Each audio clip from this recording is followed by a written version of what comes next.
చేయాలంటే పిండి కలుపుకోవాలి. ఫస్ట్ కొంచెం పిండి వేసి కలుపుకోవాలి. బనానాస్ తెచ్చుకోవాలి. బనానాస్ కూడా ఇలా చిన్న చిన్నగా కట్ చేయాలి. యాడ్ చేసి కలపాలి. అమ్మాయి పిండి లేదా ఇట్లా కొంచెం కొంచెం కొంచెం కొంచెం కొంచెం చేయాలి. మొత్తం ఒకసారి వాటర్ పోయకూడదు. కొద్దిగా చపాతి చేస్తాం కదా, చపాతీలా కొద్దిగా వాటర్ పోయాలి. చెప్తారా? ఏం చెయ్యాలి? బనానాస్ కట్ చేసుకోవాలి. అది కట్ మనం ఈ నల్లమంటే ఏం కాదు. ఇటు సైడ్కి ఫస్ట్ తీసేసి ఇలా క్రాస్గా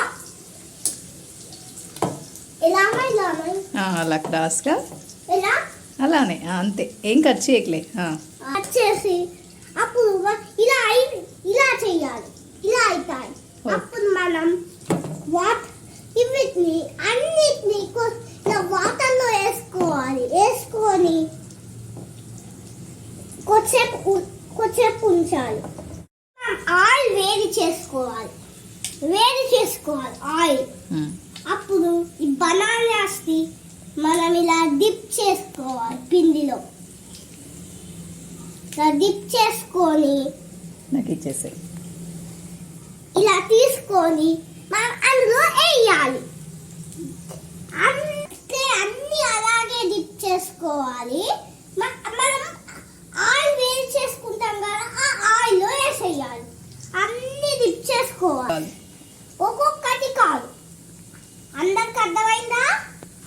ఓకే. ఇది హాయ్ అండి, బనానా బజ్జీ అది. ఇప్పుడు నేను తిని చెప్తాను మీకు.